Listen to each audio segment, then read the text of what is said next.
Expressed by the guests, listeners, and hosts of any program on WURD Radio do not necessarily reflect those of ownership, management, or advertisers of this station.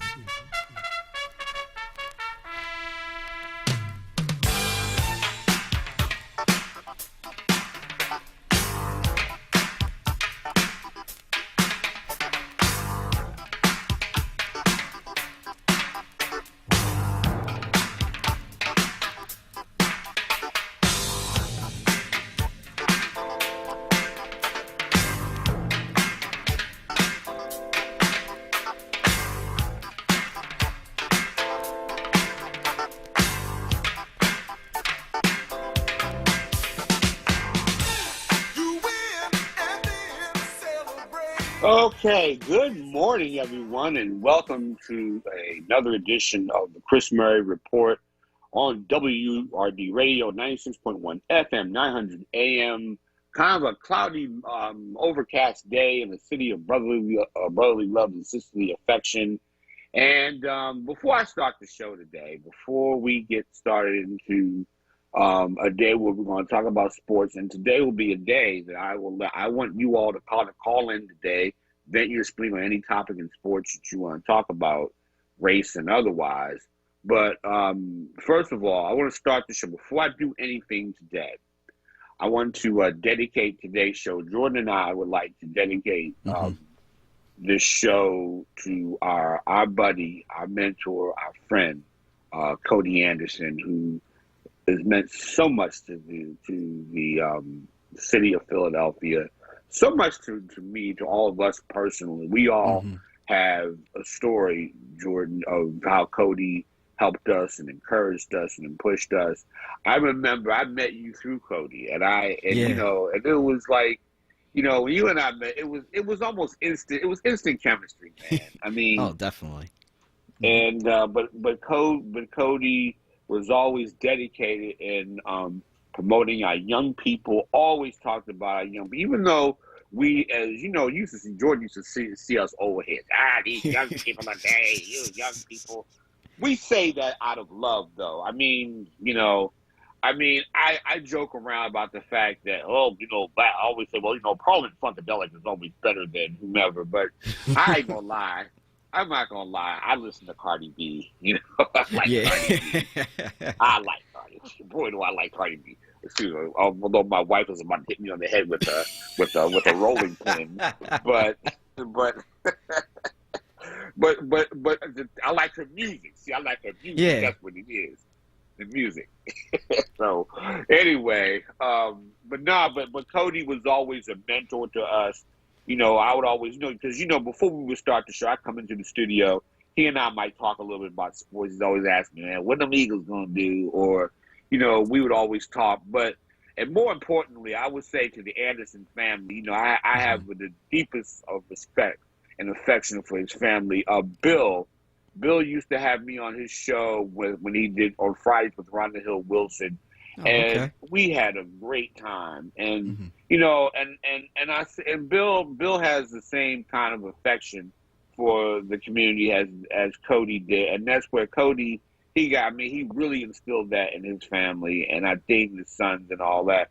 And like I say, I always say to you know, I used to always tell Cody, you know, your son Bill can have the shirt off my back, because that's how I feel about Bill. Bill's a good guy, and Cody was just tremendous, man. I mean, Unity Day, I mean, what he did, I mean, like I said, leading WDAS. I mean, we used to have cousins in Plainfield, New Jersey, and we used to go up there every summer for Thanksgiving dinner. I mean, every fall for Thanksgiving dinner. We have Thanksgiving dinner in the summer too. But we used to go up there, and a lot of times back in the day when you listened to the radio, before they let us put tapes in the car and CDs and all that other stuff, you listen to the radio stations, and we'd always hear WDAS piping in along with WBLS out of New York. We always wanted to hear the sound and the soul of the cities up and down the East Coast corridor. You know, if you come through Baltimore, you would probably listen to V103 or WWIN back in the day. Or you come down to DC, you listen to KYS, Candy Shannon, my man Donnie Simpson, you would just hear, you knew Patty Jackson, you knew all these other people, and then and there was a situation. I think someone else from one of the other radio stations. I think it was Tony Brown passed away. I'm not. Yeah. I've heard Tony Brown, and just to say, condolences to his family too, because everyone in Philadelphia loved him. And like I said, Philadelphia has lost so many media legends in this last year. I don't know. I was talking to my man Manuel Glenn about it the other day. We were just talking like, man, what is going on here? All our good mentors, all our good friends, Earl Harveys of the world, and it's just I'm probably going to, I will probably feel it if I don't feel it now. Maybe when we start getting together again after the pandemic, and we start talking, and then you're going to notice, man, somebody's missing here. And, exactly. So much love to Cody. Yep. Yeah. I mean, every time I walk into the studio, I just always think of Cody. Like, he's missing. Yeah. Just doesn't feel right. Yeah, it doesn't. And it's almost like, I always think of one of the last scenes in the movie Cooley High when Preach, played by Glenn Turman, comes up and says, man, I almost expect to see you coming around that corner. And the thing is, he's not going to, I'm going to come in once we come back into the studio, I'm going to like, Dad, I'm not going to have anybody to talk to before my show. And so, I mean, I'll see you, of course, Jordan, but I'm just saying that, I'll miss his wisdom. So, like I said, today's show is dedicated to Cody. And I know Cody would say, hey, look, man, on with the show. We got to do our show. So, from that standpoint, ladies and gentlemen, 215-634-8065, 1-866-361-0900. Talk about a lot of things in sports. I want to talk about the Sixers. John Mitchell is going to join me at the bottom of the hour. He covered the Sixers for a long time for the Inquirer. He's covered the NBA. We're going to be talking to Mitchell. But today, mostly, I want to say, as Andy Reid used to say, today, ladies and gentlemen, time is yours. I want to talk about any subject yesterday. And Jordan, if you can find this on YouTube, if you can play a little bit of it, I mean, I'm sorry, I meant to call you early in the week so we can really, but LeBron, there's a soccer player who basically said LeBron James should shut up and stick to sports. And, here's the thing. I just wish people, I mean, the thing is, first of all, LeBron don't need to, because LeBron's done about everything in basketball, okay? He's the greatest basketball player in the world right now. And in my opinion, and I will go with the young heads on this one, I think LeBron's the greatest of all time. Is on his way. I mean, if he's not there already, I'll come out and say it. And I saw Michael Jordan play. Heck, I came into college with Michael Jordan. Michael Jordan and I were freshmen in the 1981-82 school year, okay? He was at Carolina. I was at Maryland, okay? So I saw Jordan play. I saw Jordan play at Coalfield House. I saw Jordan, I still remember, Len Bias and Jordan going at it, okay? So I saw Jordan play. Okay, he was great. He was a great for that era. Might be the second greatest of all time. But LeBron James is the man. I mean, he makes teams better. He's a facilitator. He fills the stat sheets. He wins, and if he don't win, he gets you there.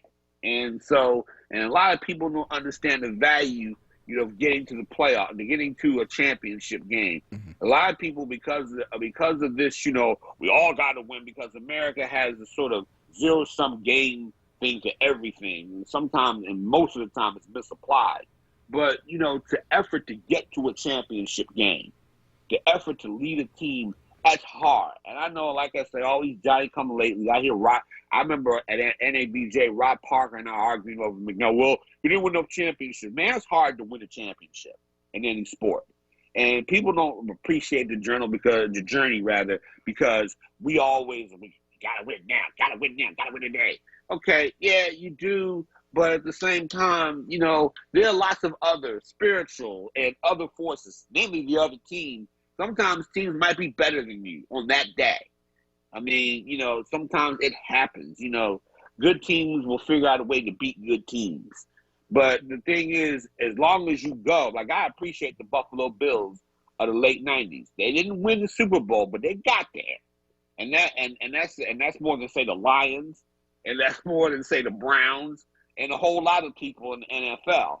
Be a Lions fan. I lived outside. I lived in Michigan. Be a Lions fan. You never win. They never, they never win anything. Okay, so the last time the Lions even won a playoff game. I'm trying to think. Last time the Lions won. Oh, that's right. They beat the Cowboys. They beat the Cowboys in the 1991 NFL playoffs and whatnot. That was last time that's the only time they ever went. That's the closest thing they've been to a championship game since 1950. They had won an NFL championship since 1957. The Browns hadn't won anything since 1964. Be those franchises for a while, okay? That's one thing. But LeBron is to me one of the all-time great players. I think he's the greatest. I don't care what y'all Jordan fans say. I don't care. Y'all can kick rocks as far as I'm concerned. Talk about Jordan and I like I said, and I think LeBron's great because you know what? He participates in the community. He is active in a way. He didn't say Republicans buy sneakers too. He didn't say that stuff. He recognizes where he is. So that's, in my opinion, that's why LeBron James is the GOAT to me. Now, let's talk about the Sixers. Speaking of now, we're coming up on the All-Star break. All-Star game is next Sunday, if I'm not mistaken. And I mean, now let me say this. I know we're on the All-Star break. Mm-hmm. How impressed are you with the Sixers? Is this for real? Are the Sixers? Can the Sixers get us to the Eastern Conference Finals and maybe play for the champions, play to the NBA Finals? Are they good enough right now, or do they have to get guys to go with them? Honestly, I heard Dwight say that he thinks that they got everybody, that they got everyone that they need to get to the finals and the championship. I see it too, honestly, because I think you got the chemistry going on right now, and so you don't want to ruin that. You got one of the great shooters in the league, like Seth Curry, and Danny Green, some good defense, along with Matisse Thybulle, good defense as well too. Yeah. Although sometimes Danny Green, I think it was one game last week. Sometimes Danny Green. There was a point in one of the games that they lost last week. I was like, Danny, come on, bruh. Stop. There was a point. But then again, Danny, he's been good too. So there's a point where I often say, man, come on, brothers, stop. Yeah, and even Dwight Howard's been good too. You saw the last game. It was kind of not quite like how he was back in the day, but you just saw a little glance of that. Yeah, and the thing about it, you did. I mean, he can still rebound with the best of them and play defense. Mm-hmm. And maybe he's figured out that might be his role. Mm-hmm. Sometimes this is why I always tell people, sometimes you got to figure out your niche. I always say that, to me, one of the greatest role players I've seen was Robert Horry. He always found his niche. I used to make the joke that he should be in the Hall of Fame, and perhaps he should be, because he always made clutch baskets. He was always there. I think he won more championships than anybody in sports, if I'm not mistaken. So, but people joke. I always say, "Big shot, Bob." Big shot, Bob. I do that. I mean, when I was in the Tribune, I used to kid some of the interns and Don Hunt about my old partner in the Tribune. I would say, "Big shot, Bob." They all laughed. Get out of here. Big shot, Bob.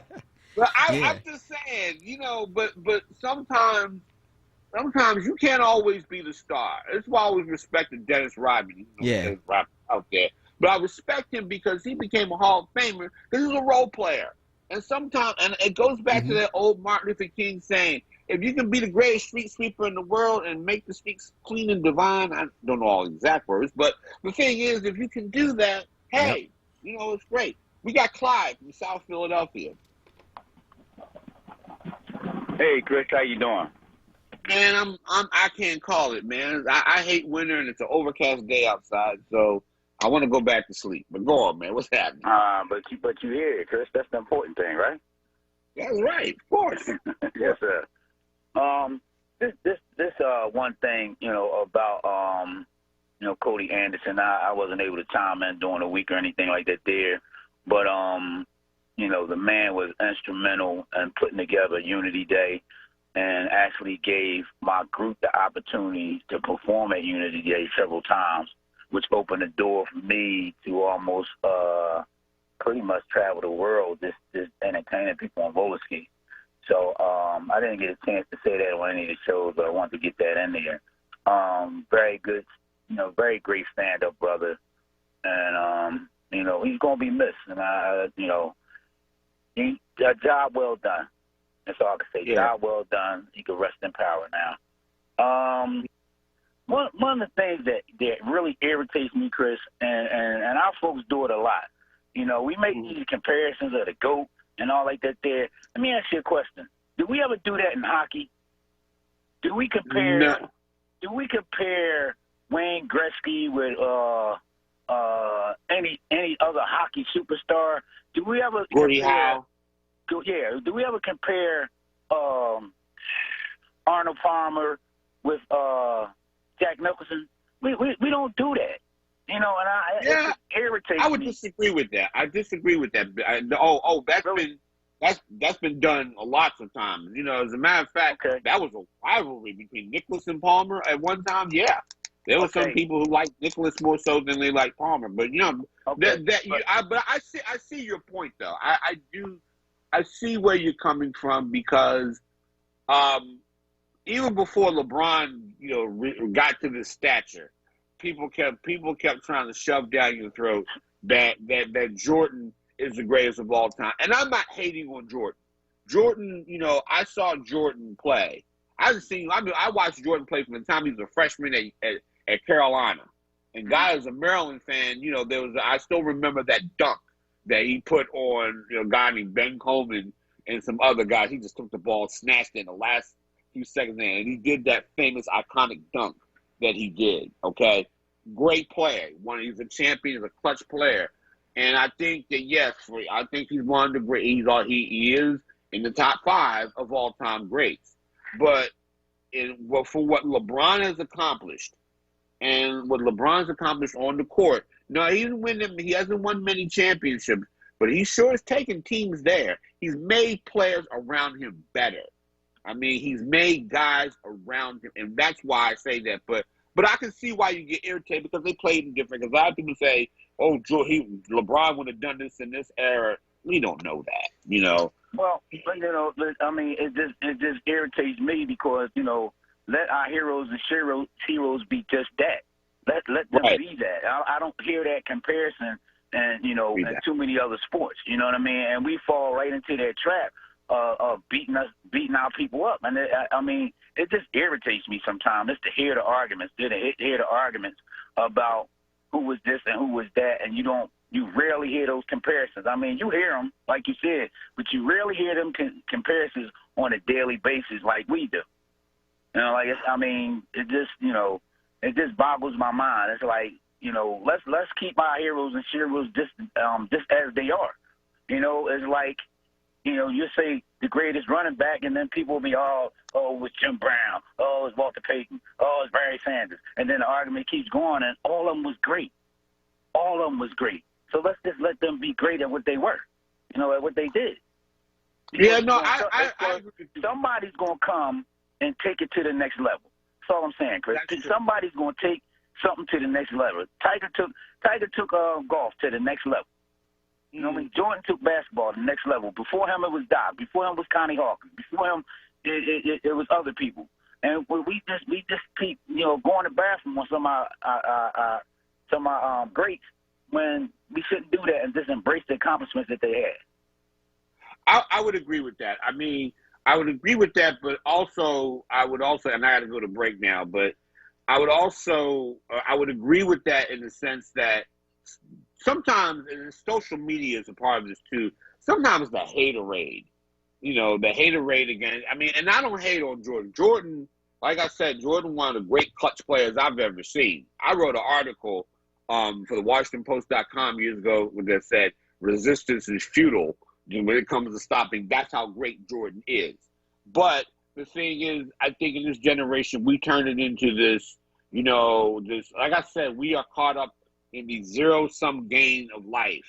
My way or no way. And it's destroying the country on a lot of levels I could talk about if we were off the air. But the thing is, ladies and gentlemen, that's what we are. I got to go to break. Thanks for the call, Clyde. And you're listening to 96.1 FM, 900 AM, WURD, the Chris Murray Report. We'll be right back. Well, the kids are in bed. Time for a little grown-up quiet time. What do you mean quiet time? It's your birthday. We're about to party. Haha, funny. It's gonna have to be a you and me party this year. You know we can't have anybody over. Well, your mom and dad are coming from Florida. Sis will be here from California. Oh, and a couple of old friends from just about everywhere will be showing up. They should all be here about now. COVID-19 has changed the way we do things, for now. But social distancing doesn't mean you can't be social. COVID-19 doesn't have to keep us apart. Friends and family are finding new ways to be together, especially with how hard it's hitting the Black community. Vaccines are here, but until enough of us are vaccinated, we still have to be down with slowing the spread.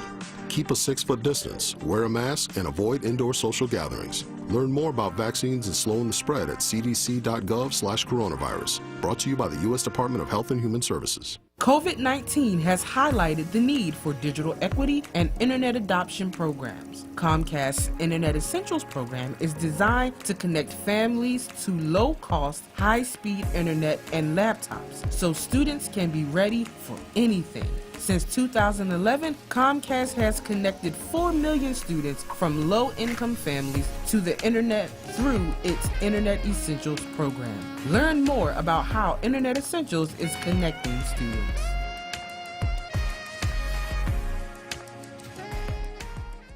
James Schuler Memorial Boxing Gym presents Around the Way Rumbling, an amateur boxing event Saturday, March 6th. The first bout is at 2 p.m. at James Schuler Memorial Gym, located at 750 North Brooklyn Street off of 42nd and Lancaster Avenue. Boxing saves lives, and this is the perfect time to join the gym. Monthly memberships and boxing lessons are available for ages 7 through 70. For sponsorship information, call Crystal at 717-421-0512. I'm Anthony McGlaughlin. Been denied insurance? Call 215-782-8574. Life insurance, age 0 to 85, no examination needed. Homeowners insurance, any home, any condition, same-day coverage. 215-782-8574. Auto insurance, we can have you covered in 15 minutes. Business insurance, call 24 hours a day, 215-782-8574. I'm Anthony McGlaughlin. When you need insurance, I can help. This is not a fad for us. We will not resume our regular programming when things die down. We're not black to help our bottom line or because it's politically correct. We're not joining a fight. This has been our fight, our message, our people. Black lives have always mattered here. We are undeniably, indefatigably, unapologetically, permanently Black Talk Media. WURD. You're listening to WURD Radio, 96.1 FM and 900 AM WURD, independent Black media. Okay, we are back. Although I'm thinking about using the hair you talking about as to start this show, because I think it'd be a good thing. But anyway, none of that. Okay, gotta read something real quick to you guys. WURD is committed to keeping Black history alive and ensuring that our voices are heard. Each February, we honor Black history, and each day we are committed to making Black history. WURD is the only Black-owned and operated talk radio station in Pennsylvania. We serve our community, providing information to educate, uplift, and inspire our listeners. To make your mark on Black history now, join or renew your full WURD membership today. Go to our website and leave your mark. And let us know your favorite show by selecting the name of that show at checkout. please visit www.wurdradio.com/join now, or join now for more information. And by the way, if you want to pick my show, and pick all the shows. All the shows are great. Don't, one or the other. But pick your favorite show. Of course, if you go to Chris Murray, go to sports. So pick our show, but pick everybody else's. So support Black radio, please. All right. Now, one thing I have to say is that we got some calls on. I'm gonna get them in, but I at this point, the Sixers I'm impressed. I gotta be impressed, and I'm gonna show you. I'm gonna pull up some numbers. I'm gonna get John Mitchell on here in a few minutes because I'm gonna pull up some numbers, team stat numbers that that I think are a telling reason why the Philadelphia 76ers are in first place in the Eastern Conference. So let's go to Richard from North Philadelphia. Richard, what's happening, brother? Hey, Chris. What's up? Man, I'm doing okay. Glad to be alive. Yeah. Well, I want to tribute out to Cody Anderson and to Tony Brown. The words of DAS. Both really good radio pioneers. And both will be missed. And so anyway, I like the Sixers too. I'm impressed with them, and I think that the Sixers have a really good game going, even though the Brooklyn Nets are hot on their trail. Yeah. But I think if the Sixers do get another person somewhere down the line, that'll even better. But even right now, though, the Sixers seem to be poised. In other words, I think for great things. Yeah. Yeah, I think that, I don't know what do you, if they do that to somebody, because I've heard Kyle Lowry, it'd be great to have Kyle Lowry back in Philadelphia. Like I say, he's a local high school star here, and it'd be great to have him back. But I'm with you. Do they need another piece? It depends. What would that other piece, what do you think is missing from this team? What's missing from the Sixers? I could see maybe could use maybe another point guard, someone to bring the ball, up, who could, maybe help, I guess the ball, effectively, which what Kyle Lowry probably could provide for us. Yeah. Right. A good shooting, because he's a good shooting point guard. You're going to get points from him. He'll distribute the ball, but if need be, he's going to put and he can't hit the three. And and I played against Kyle Lowry in video games enough to know that he can hit the three. but the thing is, no, I'm just joking. But the thing is that you probably, and a good defensive guy too, plays defense. It'll be ideal. I don't know. They probably have to move heaven and earth to get him. I don't know, but I've heard different guys, so we'll see. And I don't know, but the thing about it though, I like where they're playing. I like Embiid having an MVP year, averaging 29.8 points a game, I think, or close to 30 points a game. You might as well say it. Like sometimes when I grade students, they get a 79 or 80, 89 in my class. I'm gonna give them an A. They get a 79, I'm gonna give them a B because that's if they're that close. But the thing is that Joel Embiid is playing. This is the best I think I've seen Joel Embiid during his time in Philadelphia. And I think that he, like I say again, we'll see in the playoffs. And Doc, someone asked Ben Simmons what was the most important thing about Doc Rivers, and he came out and said accountability. And you're seeing that with this team. So, you watch these guys, and they play defense. I mean, even in games that they lose, they don't quit in games that they lose. They keep fighting. And sometimes, because you're not going to win every game in the NBA. You just aren't. You can have road trips, and you're not going to get there. So, Richard, as always, thanks for the call, and because I got my man Maurice from Southwest on dealing with us. So, Maurice, how are you, sir? First, I am Chris Murray, and I want you to do me a favor. Yes, I want you to get in touch with Jordan and first tell him you're sorry, then apologize. Okay? But there's two different eras, and nobody has 6 rings except for the man is the Celtic man. But he has 6 rings. He retired and came back and got another ring. Yeah. That's all I got to say about it. I don't compare them. They just great players for their era.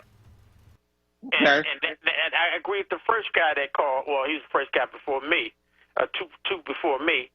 You can't compare them like that. Keep him the game. It's not one that's been there because some people say Chamberlain was the greatest ever. So, and then you go to the guy at the Celtics. They say he was the greatest because he has 11 rings. So there's all kind of categories. No, I got you on that, but it's a fun. But even though you have to appreciate the greatness for that era, and I will agree with you on that. I'm not I just express my opinion. That's what I think. Jordan was great for, and that's no disrespect to Michael Jordan or Bill Russell or Wilt Chamberlain. Those guys were massively great players. But but it's fun to have the debate. That's me. I like to get people talking too. That's also a thing, for me. Well, how about this? How about we do it like this? How about we say who was worse, Reagan or Trump? Let's do that then. Okay. Reagan or Trump? They were both equally bad. Yeah, there you go. They're two different eras. But listen, let me tell you something, man. I know I told this story before, but I just can't get it out my mind because when I heard about Cody, you know what I said? I said the craziest thing. How could this happen? That's what I said to myself. Because I think I told you on your show before, what he did for my aunt, who was the oldest member of the URD family. She was she died at 102. Still had a membership, And on her 100th birthday, I told Cody, I don't know what to give her. I want to give her something special. And I think the special thing I could give her if you could attend her birthday. Not only did he come, but he brought Glenn Ellis with him. Wow. And not only did they come to the birthday, they came from the beginning to the end. We was there 4 hours. They stayed, they ate, and he was the last one when the party was over to roll her to her room. He sat next to her through the whole party, rubbed her hand, and told her how beautiful she was. So the next year, her 102nd birthday, she said, I wonder if Cody is coming. So I didn't even contact Cody because I figured he did it one time. That was good enough. You know what I mean? Who come busting through the door? I didn't tell him the date or nothing. He showed up at the beginning of the party to the end and sat at the head of the table with her and talked to her the whole time. I mean, he was just like he was her date. Who does that? In the day Cody era? Anderson. Who does that? The people don't do that. I know Cody's a busy man, He has a lot of responsibilities, but he took time for an old lady in a nursing home to come see her and make her day. Matter of fact, he made the last 2 years of her life worth living. And I can't tell no better story than that. That's why to the day, I still shed a tear because that was what I call a mentor. That's somebody I want in life to even come even close to a gentleman like that. And I just want to say, Cody to me means love. And I think I said enough, and you go on with the show, brother. Thank you, Maurice. No, you couldn't have said. I couldn't have said that better. I mean, that's what we were talking about. That you have to have a love and affection for this community.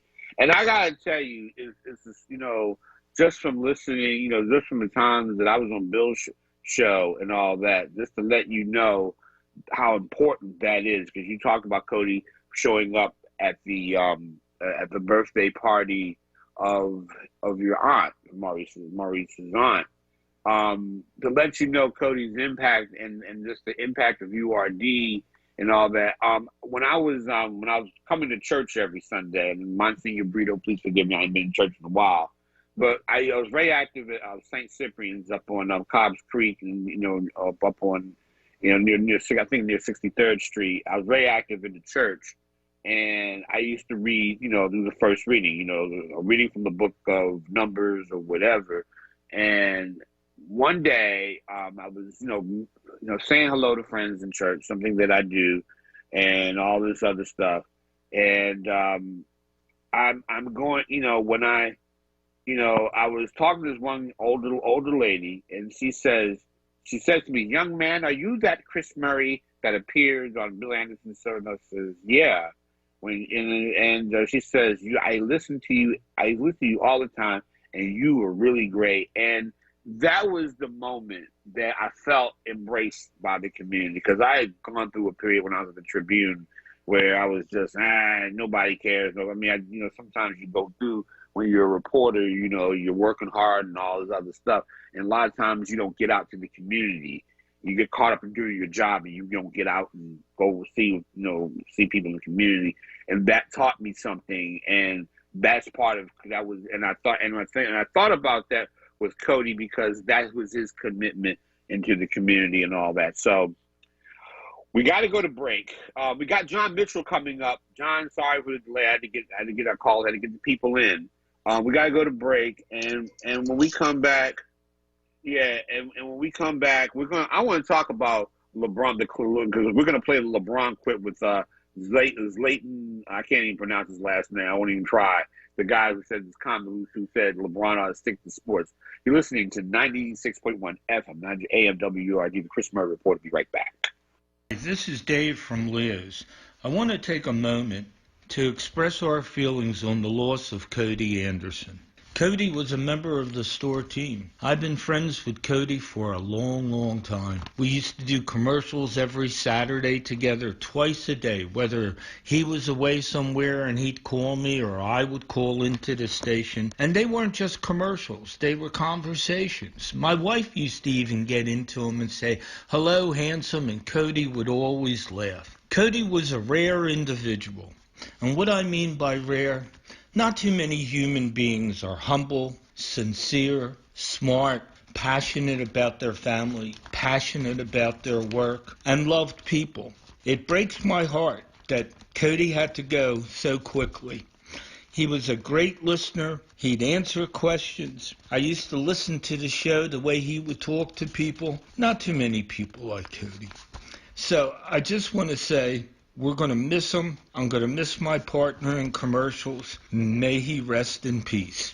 Olaniyan Adefume, author of the Book of Questions, needs your help. He is seeking out responses for an updated version of the Book of Questions Series 2. The topics of the book cover issues of religion, race, sex, economics, politics, and health. One example would be, what do you think of the Capitol riot of January 6, 2021? For more information, reach out to him directly at 215-678-3830 or email him at oadefumi@yahoo.com. WURD Radio celebrates Black History Month with Black Artist Story 365. Brought to you by AARP, Thomas Jefferson, and New Voices for Reproductive Justice. Welcome to Black Artist Story 365. My name is Envy McKee. Get into this episode where we explore the art and artistry of Trinidadian American, Tony Award-winning actor, voice actor, singer, dancer, composer, choreographer, costume designer, visual artist, and director, Jeffrey Holder. Part 1. King star Uncle Jeffrey was an August Leo, born Jeffrey Lamont Holder of Port of Spain, Trinidad and Tobago, the youngest of 5 children of Louise de France and Arthur Holder, who had immigrated from Barbados. Bosco Holder taught Jeffrey painting and dancing and recruited him to join a small folkloric dance troupe he had formed, the Holder Dancing Company. Bosco was 16, listen, and Jeffrey was 7. Okay? When Bosco left for London, Jeffrey was left in charge of the dance company as its director and lead performer. Soon after arriving in Brooklyn, he joined the Catherine Dunham's dance school, where he taught folkloric forms for 2 years. From 1955 to 1956, he performed with the Metropolitan Opera Ballet as a principal dancer. He left the ballet to make his Broadway debut in the Harold Arlen and Truman Capote musical House of Flowers. While working on House of Flowers, he met Alvin Ailey, with whom he later worked extensively, and his future wife and muse, Carmen de Lavallade. After the show closed, he starred in an all-black production of Waiting for Godot in 1957. As a choreographer, because you know he's got all them lists of things that he was masterful at, Holder created dance pieces for many companies, including Alvin Ailey, American Dance Theater, for which he provided choreography, music, and costumes for Prodigal Prince in 1967, and the Dance Theater of Harlem, for which he provided choreography, music, and costumes for Dougla In 1974, he was director, costume designer, and choreographer, as we mentioned, in The Wiz in 1974. And in 1978, he directed and choreographed the Broadway musical Timbuktu. So that's it for this episode of Black Artist Story 365. My name is Envy McKee. To hear more, tune into The Envy McKee Show, Friday nights, 7 to 10 p.m., right here on WURD. Black Artist Story 365 was brought to you by AARP Pennsylvania, Thomas Jefferson, and New Voices for Reproductive Justice. You're listening to WURD Radio, 96.1 FM and 900 AM WURD, independent black media. Okay, we are back. We are definitely back. One of the things that I wanted we're going to talk. I'm going to bring John Mitchell. I'm going to talk Sixers, but before we do that, I want to play this clip talking about the soccer player criticizing LeBron James and LeBron James's general response to it. And the thing is, I get tired of people. Stop telling people just to stop this play. I mean. Athletes are human beings and they're citizens of the country. And nobody said that when a couple of athletes who were wearing MAGA hats or supporting Reagan and Republicans back in the day. Nobody says it when they speak out. So, Jordan, play that clip for us and say, what did LeBron say about that? Zlatan, the soccer player, said that he believes that famous people and athletes such as yourself shouldn't use their platform to do anything other than what they're good at in their athletic endeavor.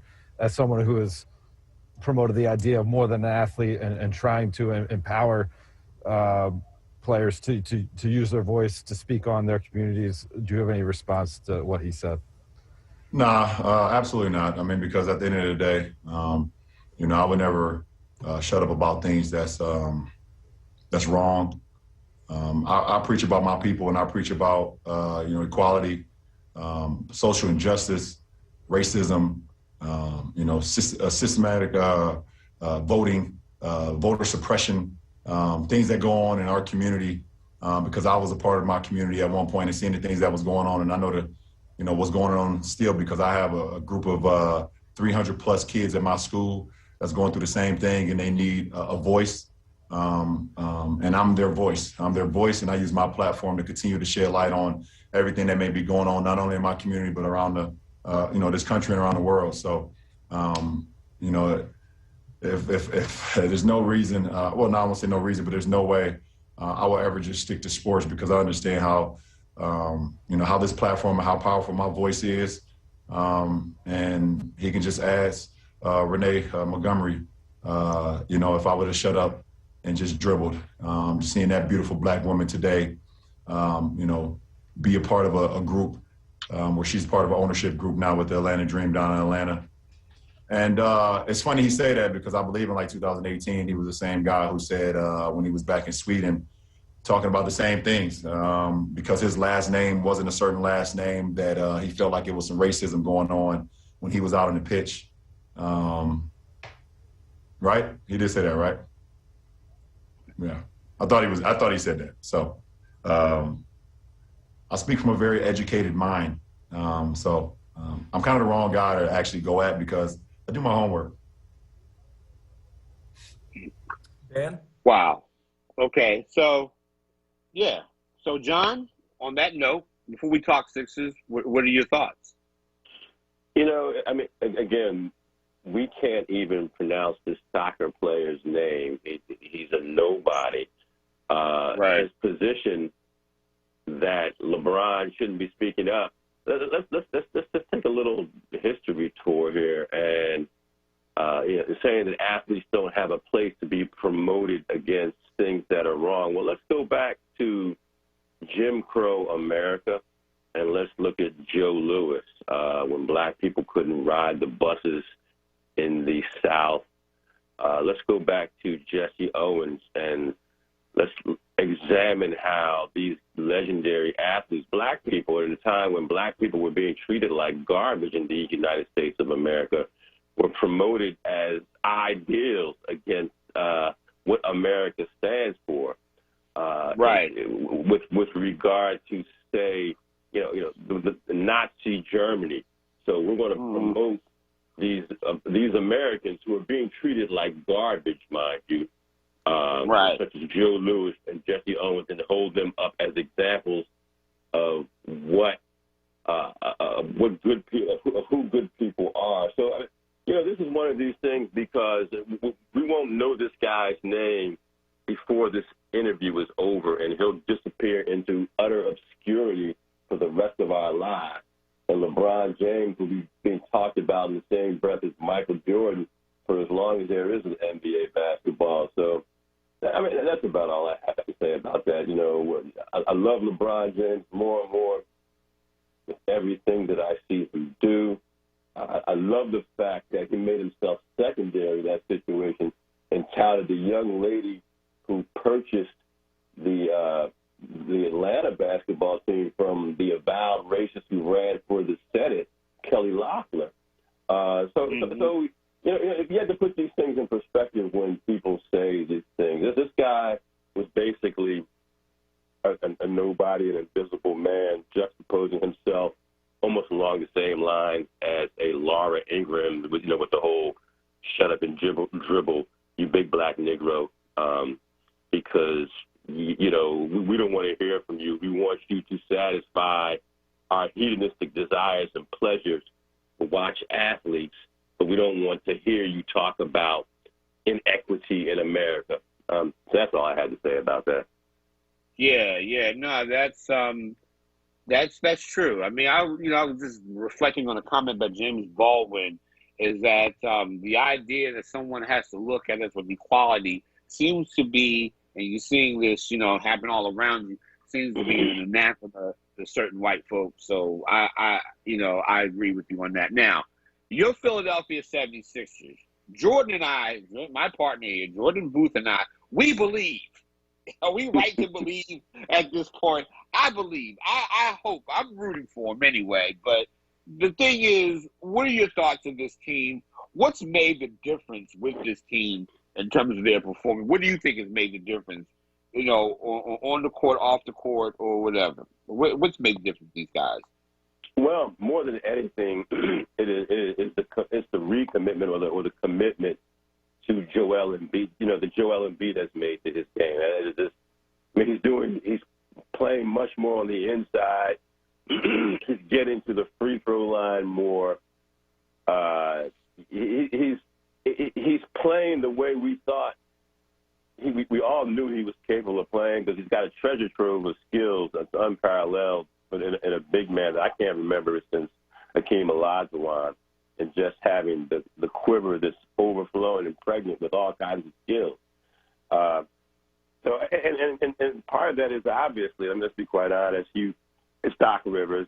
Doc Rivers and Don Moore, they brought in shooters, although Danny Green and Curry need to be more consistent. But, yeah, it begins with Joel Embiid. Look at Tobias Harris. He's looking – I believe he got snubbed as an all-star, quite honestly. Ben Simmons where did Luka start? Luka began that game like 1 for 7 from the field against him. There's nobody who's better defensive player in the NBA than Ben Simmons right now. I say all that to say I still don't know that they'll win the Eastern Conference, and that kind of segues into the whole Kyle Lowry conversation. But it's Joel Embiid's commitment, and somebody had to make him commit, and I think he bought in, and I'll give him that credit.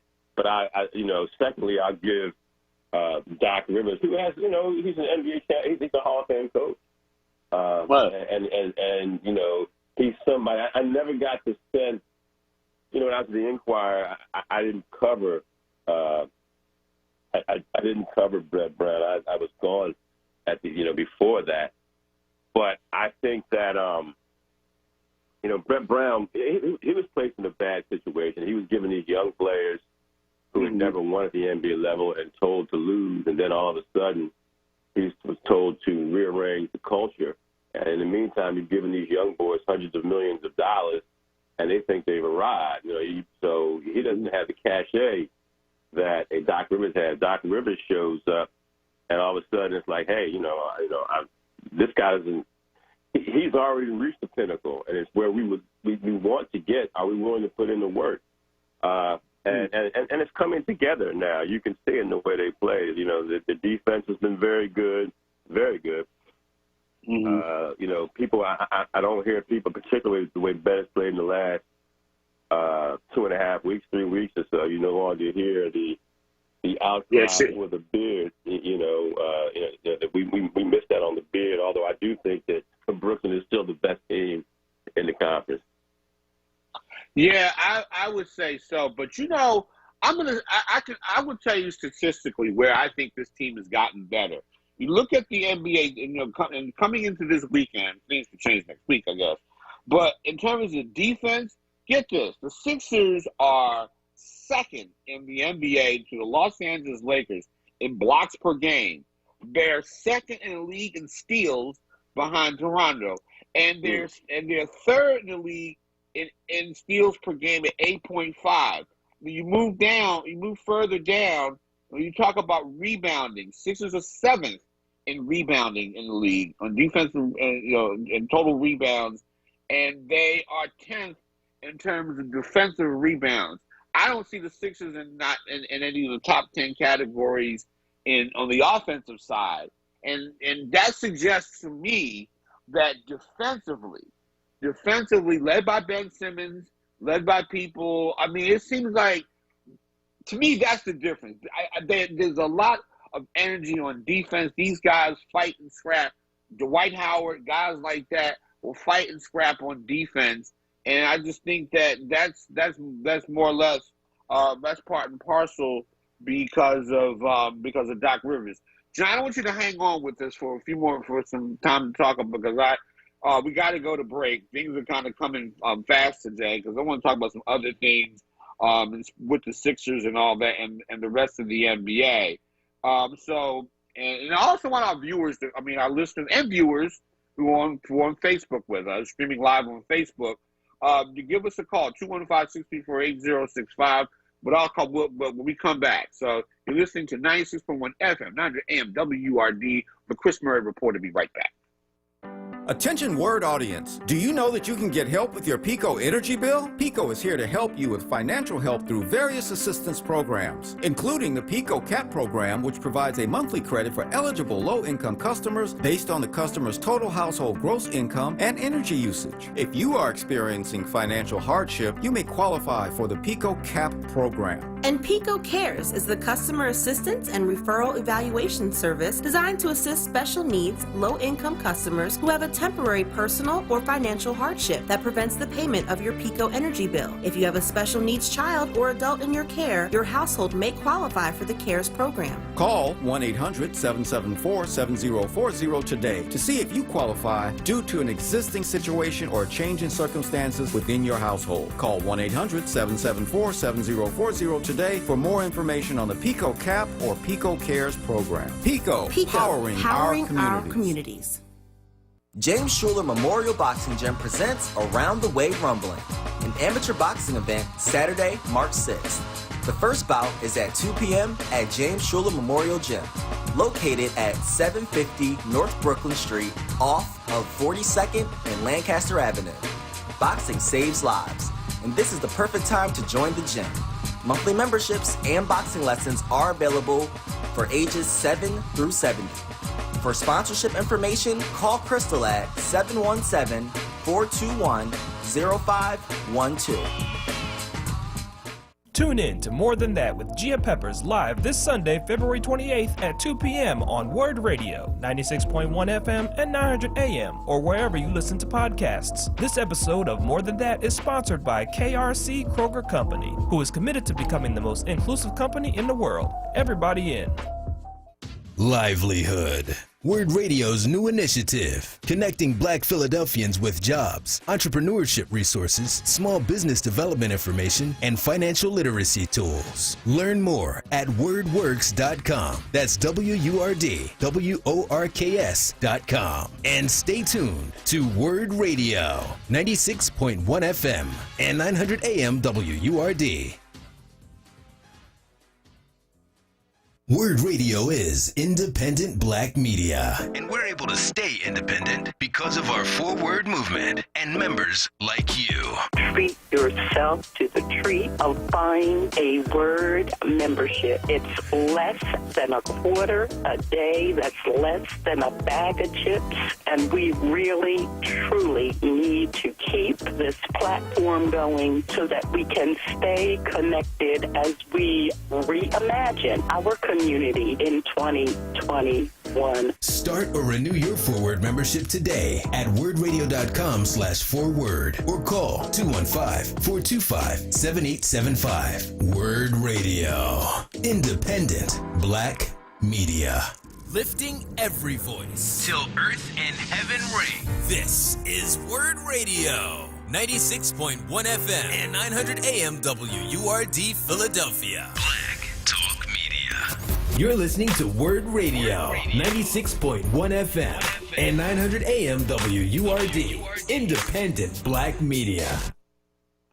Okay, we are back. We are back on the air talking. We got John Mitchell with us, and we're talking about the Sixers. I'm going to ask you guys. I'm going to ask everybody who's tuned in, whether it's Jordan or John or Prince from Schuylkill, we're about to get him in, to talk about the Sixers' chances versus the Brooklyn Nets, the ever-imposing shadow of the Nets. But first, I want to hear from Prince from Schuylkill, and then John, I'm going to get you to chime in on that. So, all right, Prince, what's happening? Go ahead. What's going on?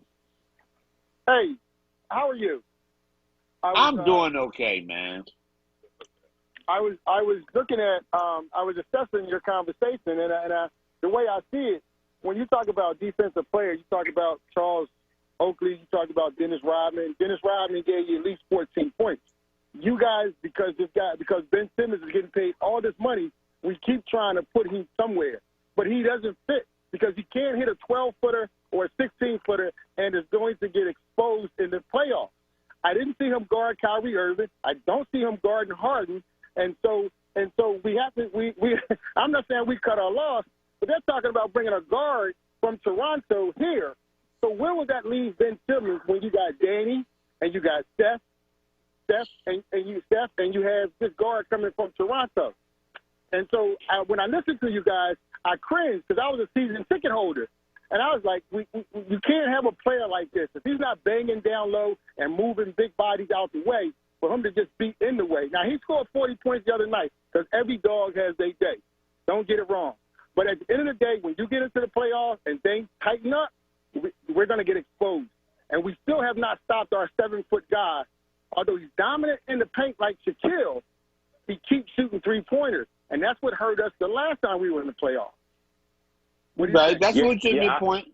Yeah, I hear what you're saying, but you know, if you look around the rest of the conference, you can find shortcomings everywhere. You can find shortcomings in Boston. Boston's really stinking up right now, and they're not getting anything from Kemba. If you look at, I think a team that will emerge and play better this year is Milwaukee, particularly when Drew Holiday comes back. I think, you know, when he gets back and he gets in the flow, they'll be better. But with Ben, and Chris, you know, Ben I'm gonna was make this brought last here point, to then I'm gonna hang do up and the listen things to you, that you're Chris. seeing him do. Ben was brought here to be a 6'10" guy who they knew he had shortcomings as a shooter. They knew he had shortcomings as a shooter. If you bring Kyle Lowry here, you have, and quite honestly, if you bring Kyle Lowry here, you're either, you know, Danny Green or Curry will probably be gone as part of the deal. So I hear what you're saying, but I don't really understand. You know, you're looking at a league and are you seriously complaining about the play of Joel Embiid right now? I mean, you know, he's not shooting as well from the 3-point line, but you're watching. If you're a season ticket holder, then you realize, and if you trust your eyes, you know he's playing better now than he has at any point in his career. Hey, Chris, let me interject this real quick, Chris. Go ahead, Chris. What I'm saying is that you know that if he's not dominant down in the paint come playoff time, all the other stuff he's doing, he's going to get worn out, and he's carrying the team. And so, and to my last point, and I'm hanging up listening to you guys, we are once again saying that he is playing, Ben Simmons is playing better He's only getting the credibility he's getting because of the money that we pay him. What I'm saying is that playing better and competing are two different things, and we won't be able to compete in the playoffs. And so we're going to have this conversation later on down the road because he is going to be the detriment to us, not to help us. Now, hang up, listen. Thank you for taking my call, Chris. No problem. But here's what I'm going to say about that. Okay, granted, I just think that it's a little bit different because of Doc. I think that if you bring in a Kyle Lowry, man, you can have a couple of point guards. You can have different guys playing different roles and whatnot. I mean, Ben is still an outstanding defender. You can't escape that. And in the playoffs, you need somebody that plays defense. And I think that the way the Sixers are looking at it is that they've got enough scorers. They've got enough guys that can score. And we've seen it this year. Please, you guys jump in. Tell me I'm wrong. But we've got enough guys around Simmons that can score. Okay? And you can even put the ball in Tobias Harris's hands a little bit as well. If you get a Kyle Lowry, you can still, you can still utilize Ben Simmons in so many ways. And by the way, ladies and gentlemen, if y'all want to jump in on this, I want to see what y'all think too. 215-634-8065, 1-866-361-0900. John, am I right? Tell me where I'm wrong. No, I agree with you, Chris. I think, I hear what the caller's saying, but I also understand that the Kyle Lowry you bring here is 34 years old. That's the same Kyle Lowry who's a 6-time All-Star, an Olympic gold medalist, a guy who won Toronto its lone championship. He wants to win again. You're not bringing somebody in here who's a young hothead who won't respect what Doc is trying to accomplish and what the 76ers are trying to accomplish with the young nucleus. He will be that because Kyle can shoot it. Right. Kyle will be that guy to help spread the floor. Kyle's not going to feel a need to put up numbers. I think Kyle's going to want another contract. And he's 34, and he looks to me like he's playing some of his best basketball in his career. These players are sticking around for longer terms now, as we see with LeBron. So, you bring him in here, and you have that guy who's going to push Joel harder, who's going to take him off of that three-point spot. And I really don't have a problem with Joel taking the occasion of taking three-pointers when he's getting to the line, which is what I always, if you look at the NBA now, everybody plays small ball, and the Sixers at times used to be forced to play small ball with them. That's no longer the case because Joel, you can look at the box score, and he may go 16 of 18 from the free throw line, which is what we always wanted him to do, to get the and ones to get to the line. So it balances itself out. Of course, it all goes back to Brooklyn, in adding the Beard. It gives them a trio of scorers. It's going to be hard for anybody to deal with. They're making their push right now with KD on the sideline. Right. So when it comes back, we all saw how KD was playing before his injury. So if the Sixers got to the Eastern Conference, the semifinals 2 years ago, I think they're good enough to get to the conference finals this year. I just don't know if they can beat Brooklyn. And if you can't beat a team with 3 future Hall of Famers on it, that's not the end of the world. But let's also take into consideration that 2 of those Hall of Famers are into their 30s now. So you have to keep it in perspective. But who knows? Yeah. That Brooklyn team plays no defense. If they play absolutely no defense. And see, that's the thing. And that's the wild card in all this. Although I would say Harden, the Beard, is playing. He's leading the league in assists, and that's a good thing for them. But my thing is, to me, and what a lot of people don't recognize, if KD's available, I still say if KD for some reason is not available, I think the Sixers can go to the NBA Finals. I agree. No, I agree. I agree. Right. Brooklyn needs that trio together to beat the 76ers. If the Sixers stay healthy. Right. Because I don't care what anybody says. I was debating this with Denise last night. I debate a lot with Denise, but I That's would a good say, person to debate with. Yeah, that's true. But the thing is that I kept telling, I said, look, I don't care anybody says KD. You talk about LeBron. LeBron's the best in the world. But if there's anybody who's just as good as LeBron James, Kevin Durant. There's no question. When Durant got hurt, I mean, let's be quite honest. Had Kevin not gotten hurt in the Toronto series the year before last, I don't have any doubt personally. I don't have any doubt that Golden State would have won that series. I don't think Kyle Lowry has a championship. I don't think Kawhi gets that championship. If that Golden State team stays healthy, and let's also somebody else got hurt in that series as well. Klay Thompson. Klay Thompson. So and then the way KD was playing, he was arguably the best player in the league. It was LeBron, who's the most complete player, and KD was right there because he was virtually unstoppable. Yeah, and when KD's healthy, he's unstoppable. And the thing is, and you're gonna need a Ben Simmons, because I think Ben Simmons can guard him. I don't know if he's gonna completely shut him down.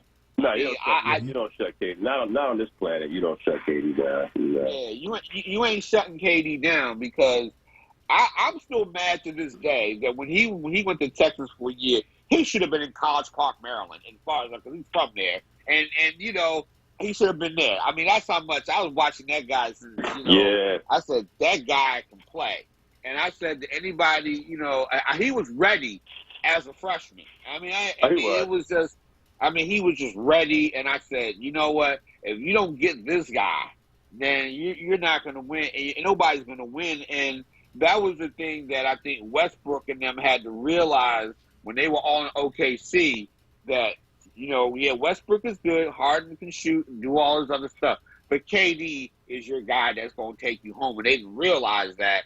And I think that New Jersey, if they get him, but I still say the Sixers have a puncher's chance. It's going to be tough. It's going to be tough. It's going to be tough. And let me say this about Joel Embiid. Yes, now his ability to hit a three-pointer does become a weapon because he is spending time in the low post.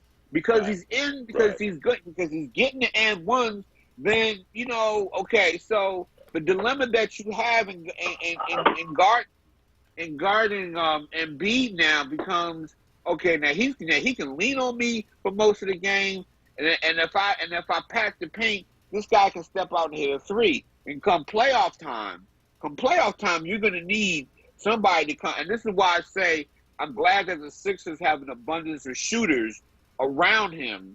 I mean, and Tobias Harris, we've not talked about Tobias Harris. Arguably, he's an all-star. I mean, arguably, he could have been an all-star.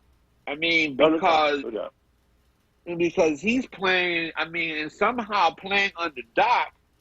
Doc's got him, as a part of the offense, and I've seen him take over games. 215-634-8065, ladies and gentlemen. Call in, venture spleen of just about anything. You want to talk about anything in sports? You want to talk NFL draft and all that other stuff? Which I'm not going to. We can change gears and talk about that, because I want to talk about. I've been talking about Jalen Hurts. The Eagles have the 6th pick in this year's NFL draft, and everybody thinks they're going to take a quarterback. They could possibly take a quarterback. There's a couple of kids. There's a couple of quarterbacks that I think they could take, but I hope for some reason, and this is just my opinion. Y'all can shoot this down. Y'all can tell me what you think. I like Jalen Hurts. I think if you make a commitment to that guy, he's going to win. That's my gut feeling. My gut feeling that I think he can win. My other gut feeling is that I think they're going to take a Justin Fields, or maybe even another guy from North Dakota State, the young brother that they have there.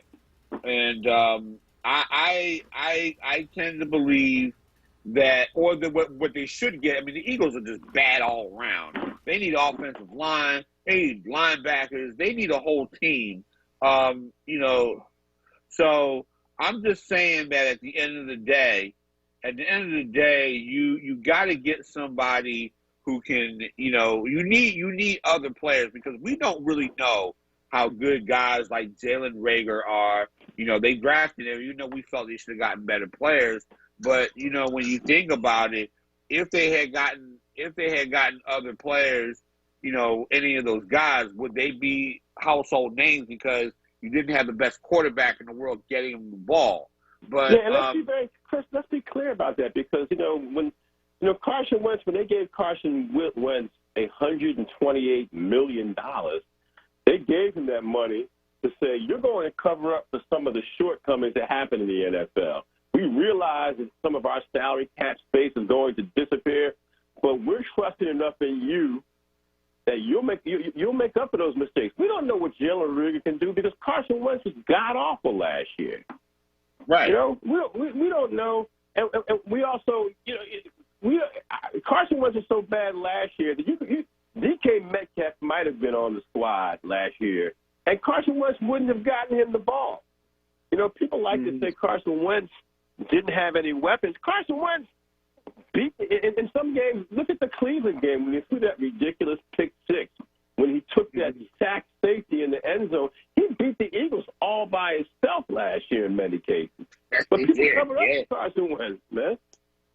Yeah, and the thing about it, and you know, he didn't really listen to his coaches, and he didn't really listen to anybody, but I think there's an intangible with Jalen Hurts, and I tend, you know what, John, you and I have covered great athletes, and Jordan, I know you've seen a lot of, you watch enough sports, you see that the athleticism.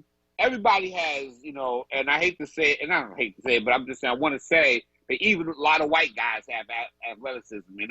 In our racial stereotypes, we don't think white guys are athletic. They're athletic. I've seen play. If you don't think J.J. Watt was an athlete before he got hurt, you don't know what you're watching. But go ahead. That's what I'm saying. A lot of guys are athletic. Mm-hmm. I mean, everybody can play. You get to the league, everybody can play. But see, to me, there's an intangible you got to have. And I think for what the reports I've heard about Jalen Hurts, the fact that given this guy's history and given his background, his dad, he comes from a very well-rounded background as an athlete. This guy's a gym rat. And we don't talk about that enough with black athletes. We may the closest we may have said it about might have been Jerry Rice, okay? You know, we always talk about like Doug Flutie and was a gym rat. And I like Doug Flutie. I mean, I always rooted for the guy who was like, because he's my height, and I always root for guys like my height to play. But the thing is, but the thing is that we don't really recognize the guys who, and that's why I say, should we stick with Jalen Hurts? Because I like this guy's work ethic. I like the fact that when he took this demotion to Alabama and then goes to Oklahoma and becomes the man, and that says something to me about a player. It just does. What do you guys thought before we go to break? Well, you know, I think that, you know, you drafted him with the second pick. And it was controversial with the second round pick, and it was controversial. They said you should have gotten Carson Wentz weapons. Well, Carson Wentz is no longer here now. He's been sent to Indianapolis for a third round and taking a conditional second round pick, which is laughable. Considering that, you know, they paid him $120 million and they were willing to take a $33 million cap hit and get rid of him. But you know what? Equivalent of Patrick Beans. Right. So I said, you know, put the ball, you know, become more of a running team with Jalen Hurts. You got Miles Sanders was average like 5.3 yards per carry last year. Mm-hmm. So let him run the ball. You know, I mean, they would do things like, when Miles Sanders was hurt, they'd give the ball to Boston Scott, God bless his soul, 17, 18 times. Then Miles Sanders would come back, and he wouldn't touch the football. So let Miles Sanders, who looks like he could be a special player, let him run more. You know, you get the right side of your offensive line back. You hope they can stay healthy. You know, get Jalen Hurts. I mean, the one thing about it is the person who's making the pick for the Eagles. Howie Roseman's been trying to draft a wide receiver for a decade now and has failed. You know, so right now it looks like if you're sitting at 6, I'll take a Jamar Chase and let Jalen Reagor be your number 2 wide receiver. Or I'll take the kid from Philadelphia who plays for Florida, the tight end. Pitts, I think his name is. I'll take him and let him create matchup havoc. But, you know, to take another quarterback when you just failed with the one you took, you know, it's becoming a league now. Look at the controversy surrounding some of these quarterbacks. It looks like Russell Wilson wants out. Deshaun Watson obviously wants out. It looks like the Texans might be being run by the Ku Klux Klan undercover, but he wants out. He wants out of there. So you know, I say you have Jalen Hurts. You don't. I mean, anybody who says you know what you have in Jalen Hurts after 4 starts is kidding himself. But he does have that moxie. He does have that moxie. He's a fighter. We know that. All the things that you hear about white athletes, you can apply that to Jalen Hurts. Yep. You know, benched in the national championship game, went to Oklahoma and led Oklahoma. You know, so he's a fighter. He's a heady guy. He's got that scrappy stuff. Again, all the adjectives we like to attribute to white athletes but don't like to attribute to black athletes. Let him play the quarterback position and put some weapons around him. I mean, let's be quite honest. As bad as the Eagles are, look at the division they're coming back to. Does anybody in that division scare you? No. Not really. No. Are you really scared? Yeah, it's an awful division, and somebody can take control of that division. We've got to go to break. We come back. Joseph, staying on with us. John, I'm gonna keep John. If you have any time, let's keep you here. Yeah. All right. Okay. So we'll keep this conversation going. You're listening to 96.1 FM, 900 AM, WURD. The Chris Murray Report will be right back. Tune in every Saturday at 6 p.m. to Recovery Talk 101 with your host, Rick Ford, talking about addiction, treatment, and recovery. Right here on WURD Radio. Words from our past. WURD Radio celebrates the powerful voices of Black history. Reverend Dr. Leon H. Sullivan. If there is anything in earth that makes man akin to God, it is his power to believe. For things are to us what they are on the basis of what we believe them to be, whether they be true or whether they be false. If, for example, you believe that a straight line is the shortest distance between 2 points, then for you this is true in spite of the fact that there is no such thing as a straight line in a crooked world. Words from our past, exclusively on WURD Radio, 96.1 FM and 900 AM WURD. This episode brought to you by Comcast. You're listening to WURD Radio, 96.1 FM and 900 AM WURD, independent Black media. Okay, we're back. First of all, WURD is committed to keeping Black history alive and ensuring that our voices are heard.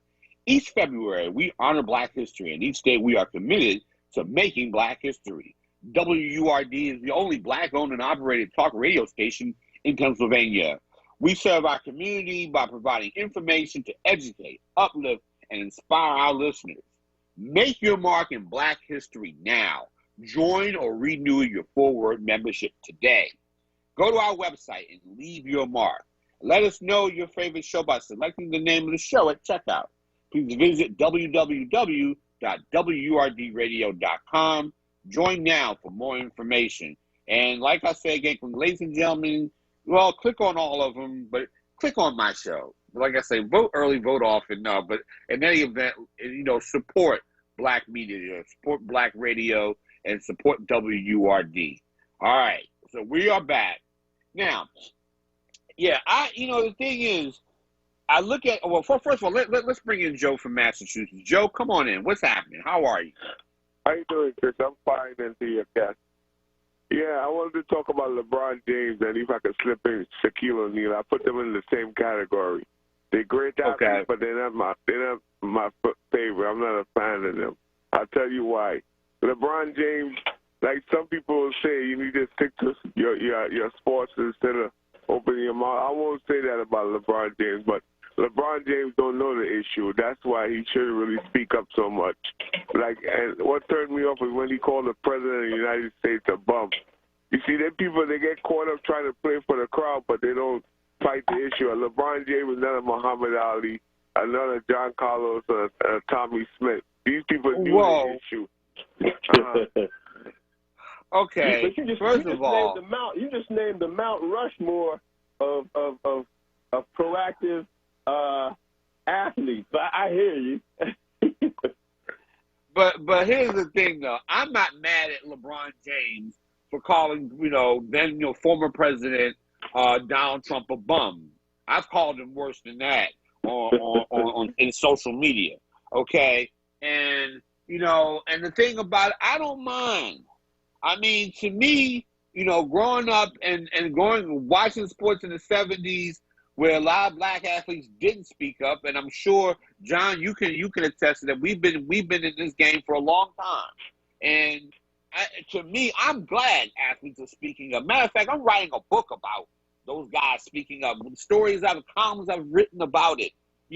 I'm happy that somebody in this era, because we often criticize this generation. Sometimes we do it too much. Sometimes we come off, myself included, and I jokingly say, "Oh, you kids, get off my lawn."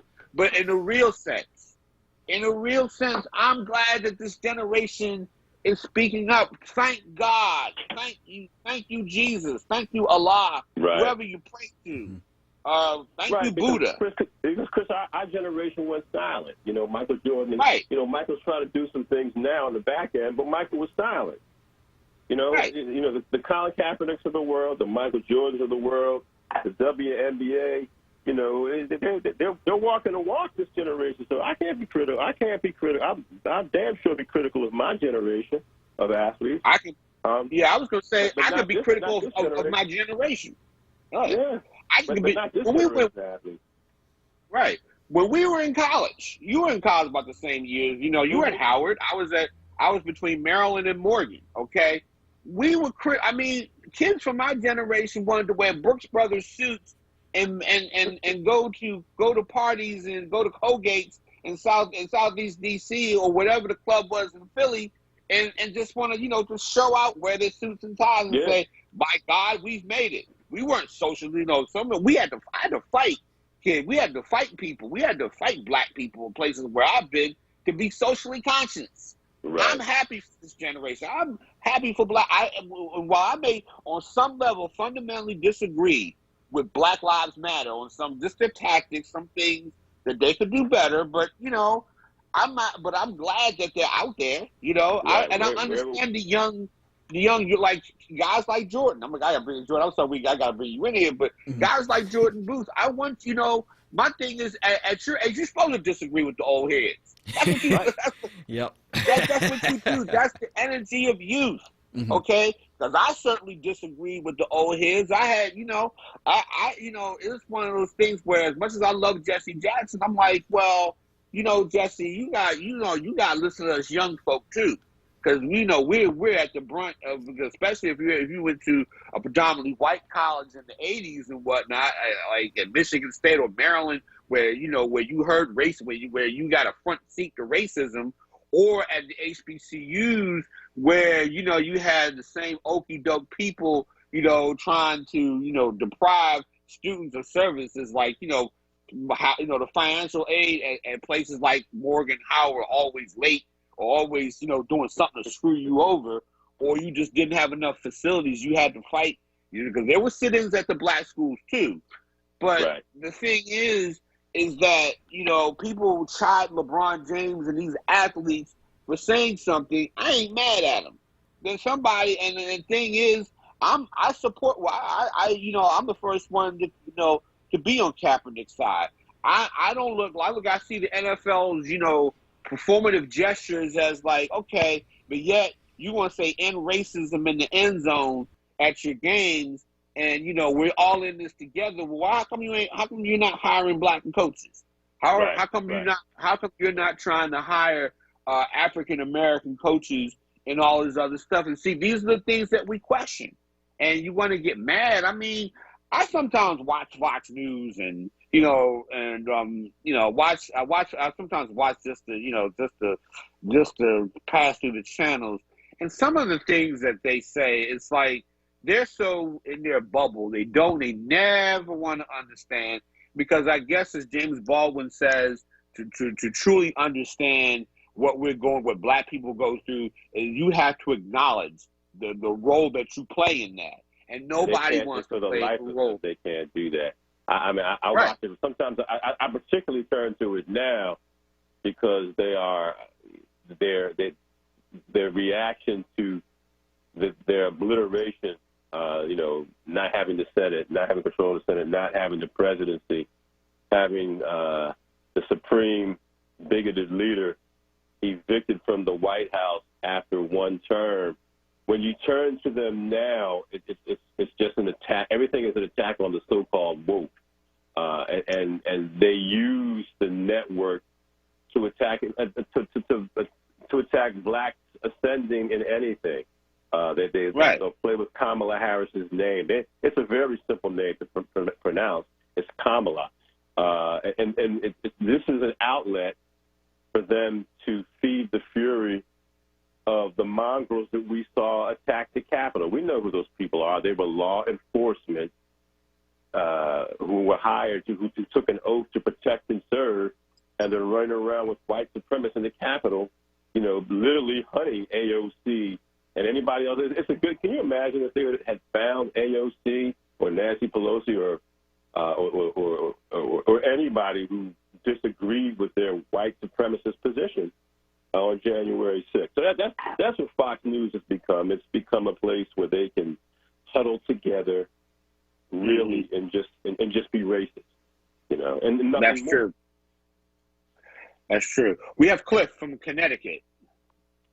Hey, thanks for taking my call. Listen, before I get to my subject or the reason why I called, I want to make a comment briefly about Joseph from Massachusetts.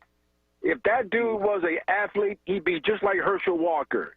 After we sick, he just love him some Trump. I digress from that. But anyway, here's the point I'm making. Listen, I want to switch gears. My prayers off to Tiger Woods, but let me say this. The incident with Tiger Woods, right, it kind of put me in the mindset, and I hate to say this, with the passing, unfortunate and untimely passing of Kobe Bryant. Now, the reason why I said that, because for some reason, the appeal from white people, in reference to Tiger and with Kobe, now keep in mind, they weren't the blackest brothers in the game.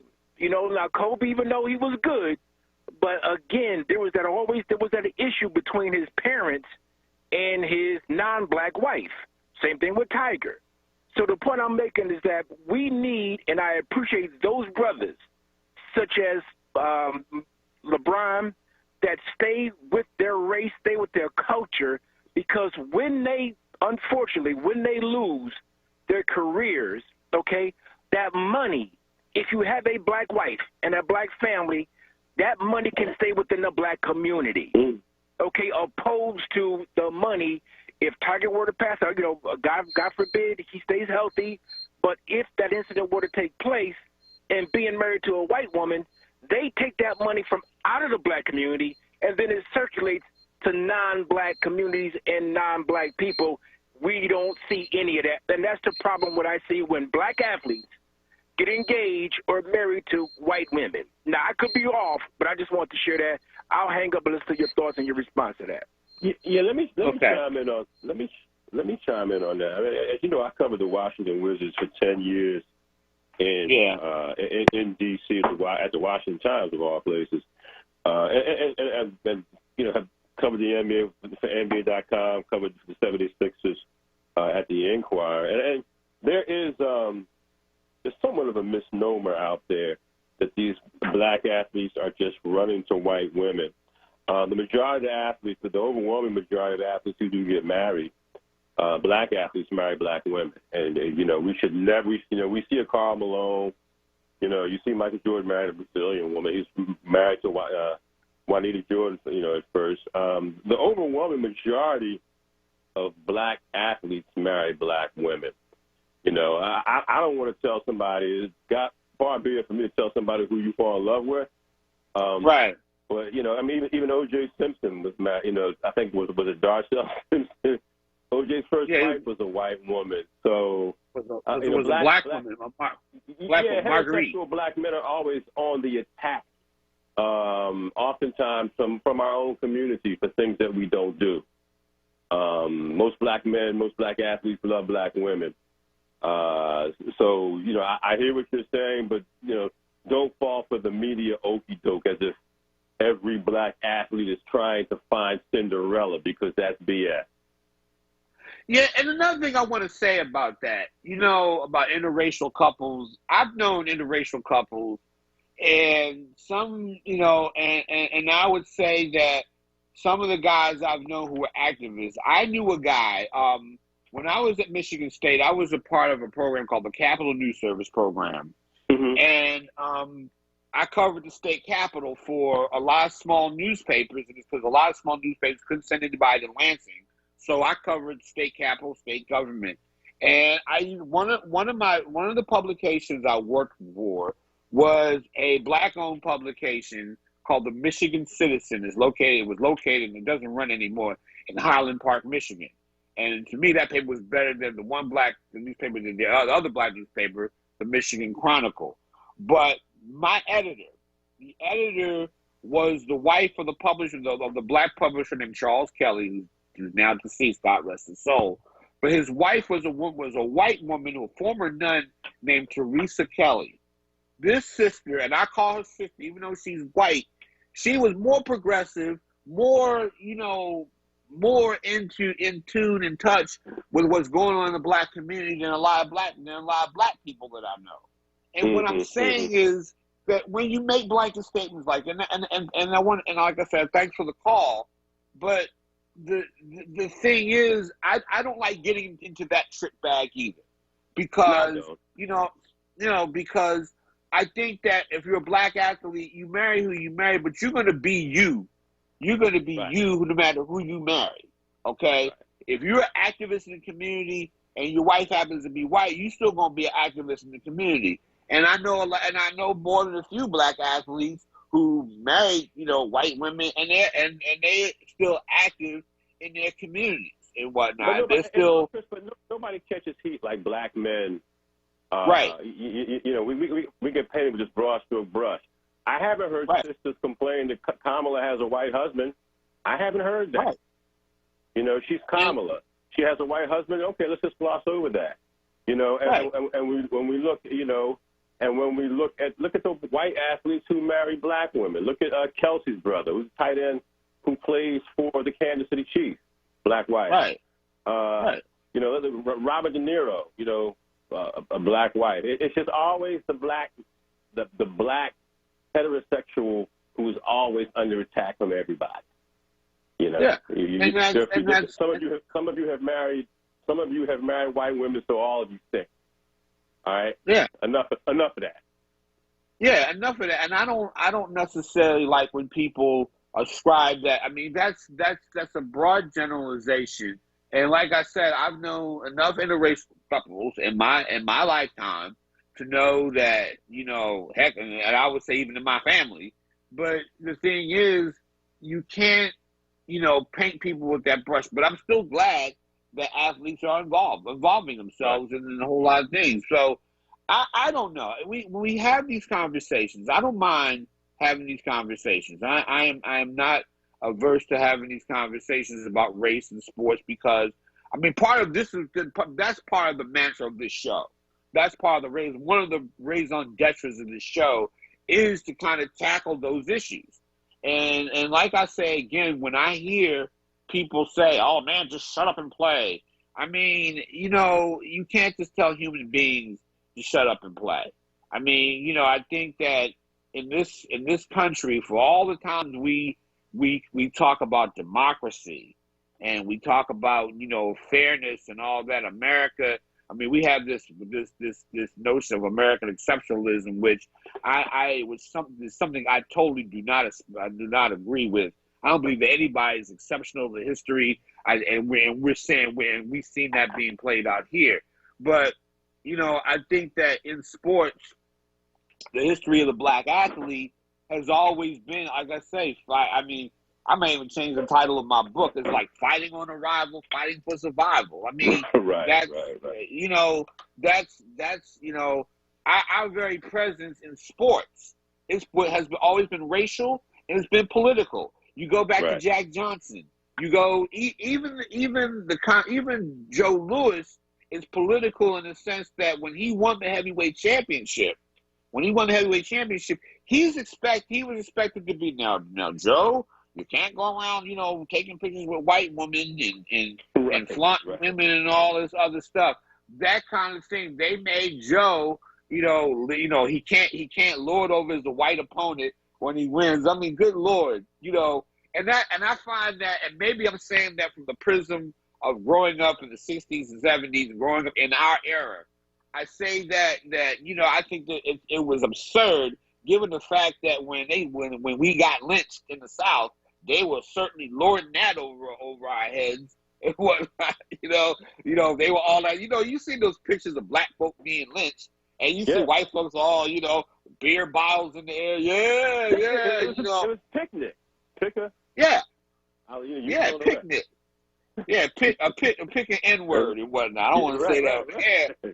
Right. And so that's, you know, that's been the fabric, and that is the contradiction.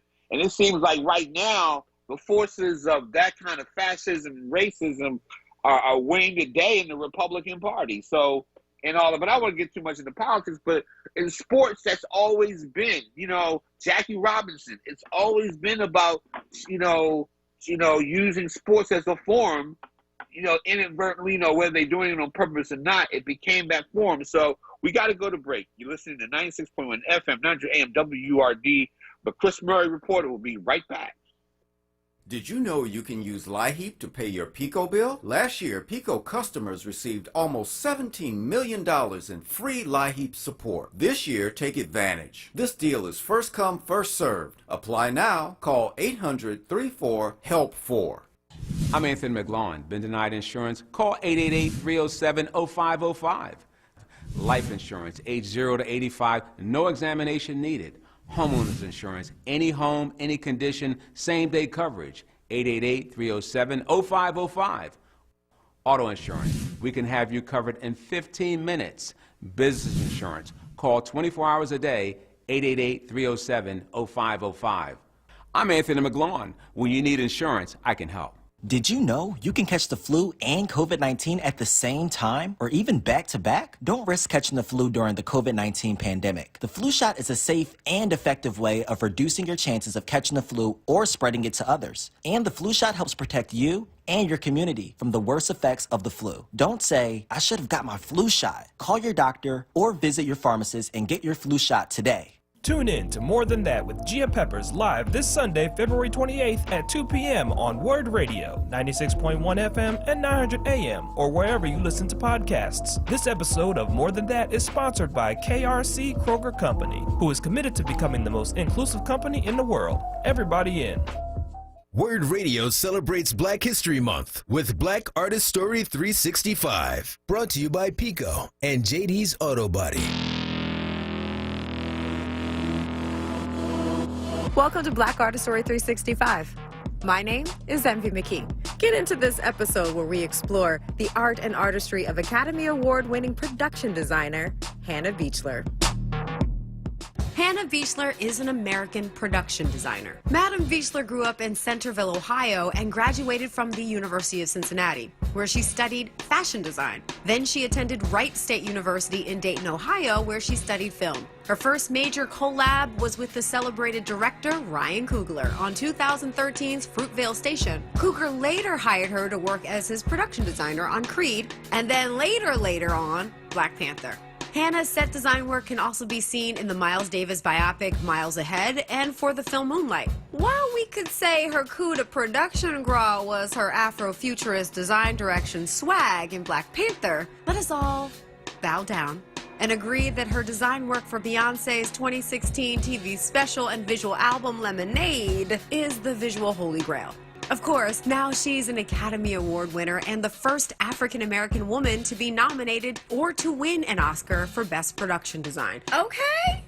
we honor the art and artistry of star cousin Hannah Beachler. So that's it for this episode of Black Artist Story 365. My name is Envy McKee. To hear more, tune into The Envy McKee Show, Friday nights, 7 to 10 p.m., right here on WURD. Black Artist Story 365 is brought to you by Pico, powering communities, and JD's Auto Body and Painting for all your auto body and detailing needs. You're listening to WURD Radio, 96.1 FM and 900 AM WURD, independent black media. Okay, we are going on, and we are coming down the home stretch of the show.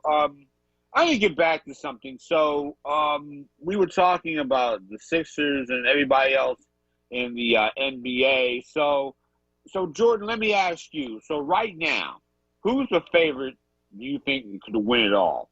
And can you put the Sixers in that category? That's a good question. I don't know. I might. Yeah, probably. Let's see. I think the Eastern Conference Finals, you're probably going to have the Sixers and Brooklyn meet up. And that's going to be a tough matchup. Even though you did say that you got to play defense in the playoffs. And that's one thing Brooklyn doesn't really do. Yeah. So, yeah, I think it's going to be tough. I think the Sixers are going to, pull it off. But they got to tweak their lineup, though, so that they can defend Kyrie, James Harden, and KD. Because I was kind of thinking Ben Simmons should guard KD. And then try to add in Matisse Thybulle to the starting lineup so you can cover Kyrie. Yeah. But Matisse Thybulle is starting to get better and better and better. The more he gets, and I think he's starting to score a little bit too. Yeah. John, what are your thoughts on that? I tend to agree. Again, I think I agree with Jordan. I think that Milwaukee is going to get stronger as the season progresses, and I think a lot of it's contingent upon Jrue Holiday. In the West, I like the Lakers if healthy. They're not as long, and they're not blocking shots and not rebounding as well as they did last year. They missed the JaVale McGee and Dwight Howard. I like the Clippers if they can get it together. And I think, and not really a dark horse, because if you've been watching, paying attention, the best team in the Western Conference, the best team in the league so far has been Utah. Utah plays the modern, let's shoot a three-pointer every time down game as well as anybody, and they're winning with it. So, I think it's going to be, I think those are the main teams to watch. And like I've already said, I think Brooklyn comes out of the East. As Jordan said, as we discussed earlier, the 76ers really need to tweak. If they can tweak their roster and get a Kyle Lowry here and not mortgage the future, I like their chances significantly more. So it's going to be interesting. It's going to be. I do tire and weary of watching NBA games with these artificial cheers. I miss the home court. I miss the 76ers winning, being dominant at home in their fan support. So, I think those are the teams. I think those are the teams I like. I think it's kind of wide open, but I still think the Lakers, if healthy, are the best team. I'm always going to ride with LeBron until he shows me otherwise. Okay, we still got a few more minutes left. 215-634-8065, 1-866-361-0900 in case you want to get in one last lick before we go. I'm going to say this. I think that out of all the teams in this city that are playing right now, the Sixers are the closest to winning an NBA Finals, and I would love to be at the parade for that.